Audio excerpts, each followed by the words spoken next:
Welcome back to the panel discussion, What You Need in a Government Cloud You Can Trust, sponsored by Microsoft here on Federal News Radio 1500 AM and federalnewsradio.com. My guest in this segment is Susie Adams, the Chief Technology Officer for Microsoft's Federal Business. Susie, always great to talk with you. Always great to talk with you too, Tom. Susie, let's talk about the business drivers that are making federal and state and local agencies think about cloud adoption. I think there are a lot of different reasons why agencies are looking to move to the cloud. And in fact, most cabinet level agencies have already started to move mission critical applications like email, collaboration to the cloud, to multi-tenant government systems or public systems. But most are really looking at government community clouds today. And probably the first and foremost is cost savings. Right, being able to take advantage of the economies of scale that you can get when you move a big workload to the cloud, and the ability to protect those systems a little bit more efficiently.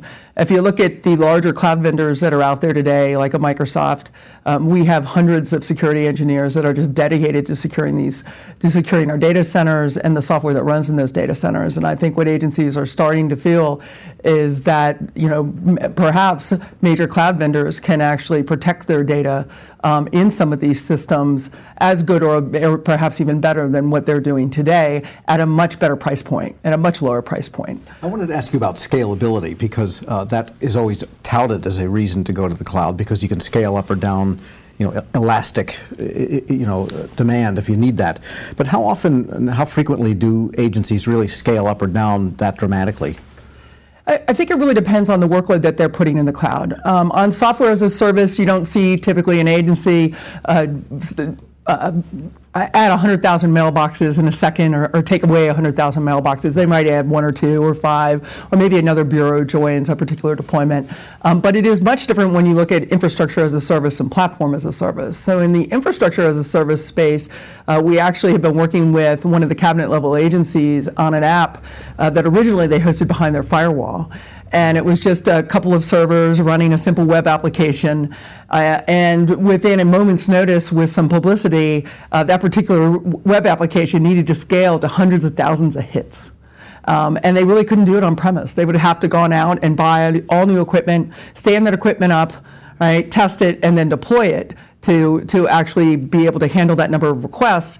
In the Azure cloud, where they're hosting this app now, it's simply scaled automatically for them when those requests started hitting the service. So in some sense, the cloud became a content delivery network, but really on an existing platform that they were already hooked up with. In many ways, it allowed them to meet the demands that they couldn't even foresee.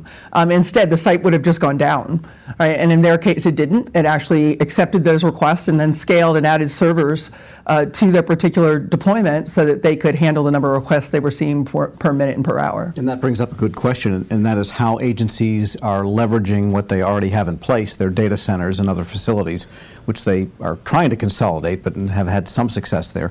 How do they leverage those with the cloud that they're buying, the cloud service they're buying?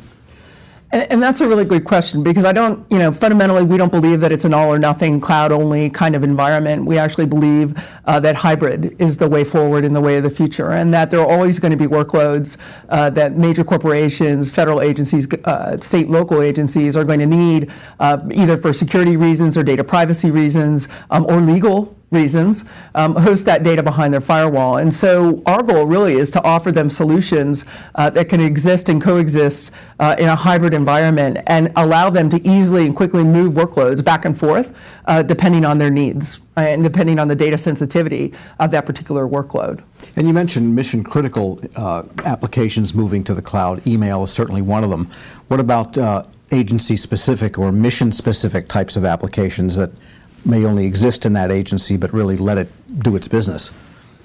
Yeah, we're seeing agencies really start to look at CRM types of applications, or we call them XRM, decision support systems. And we, for example, announced Dynamics Online, and it's a government cloud, very similar to our Office 365 for government and our Azure for government. And we're seeing a lot of agencies now begin to move those types of applications into government community clouds. We also have a product called Parature that helps with citizen services types of solutions, and we're seeing a huge interest in that as well. So that means that really the we're beyond the point where people are worried about their data being stored off-premise. It sounds like, I mean, if you talk about email, there's tons of data that just goes through email systems that may have originated in another application. So it sounds like we're past the early cloud era of worrying about data not being inside the agency firewall.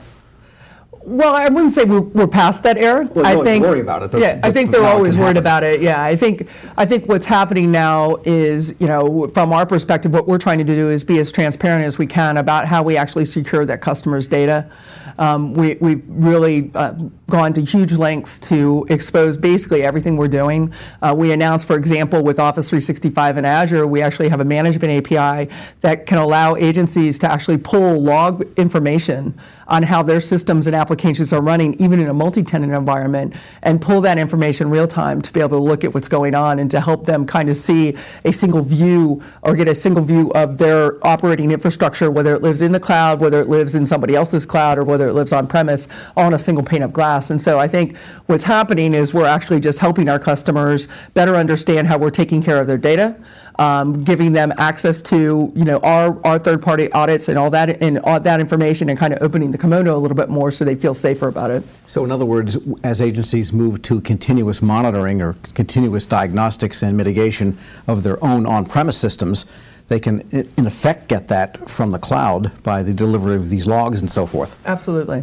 Absolutely. That's the goal, is to be able to allow them to just have that information seamlessly come into their existing systems that they're using and third-party products they're using to actually manage that information. All right, so what do you see happening in 2016 as we move into that fiscal year, get deeper into it and beyond? What's the next wave that you're going to see from federal and to some extent other agencies in the cloud? I think it's really a move, they're going to move towards more of almost everything as a service. If you look at kind of the direction Microsoft as a company is going, we really have Office as a service now. We're seeing a huge uptick with many of our cabinet level agencies that they're actually procuring Office as a service, and so they get the updates on a consumption basis, and it's just delivered to them as those updates are available, or they have the option as an enterprise customer to install those updates during a certain time periods during the year. The same with Windows now, right? With Windows 10, we now, and you've probably heard us coin the Windows 10 as Windows as a service, but that's exactly what it is. Right? And there's huge security benefits behind that. Being able to get the latest and greatest patch without having to go to Patch Tuesday, right? Not necessarily having the latest and greatest feature, but as security challenges happen in the world, and we know that they happen much faster than just once a year, and new issues come out, we'll be able to more quickly address those and keep our customers up to date, right, with the newest, latest, and greatest technology, and they'll be able to pay for what they consume as opposed to just pay for what they're not using if they hadn't deployed it. All right, Susie Adams is the Chief Technology Officer for Microsoft's Federal Business. I'm your moderator, Tom Temin, on what you need in a government cloud you can trust, here on Federal News Radio 1500 AM and federalnewsradio.com. On behalf of Microsoft, thank you for joining our discussion. We'll have the archive from this session available shortly, and a link will be sent to you to share with your colleagues. Those of you who requested a training certificate will receive an email with download instructions immediately following the webinar. This concludes today's webinar. Thank you.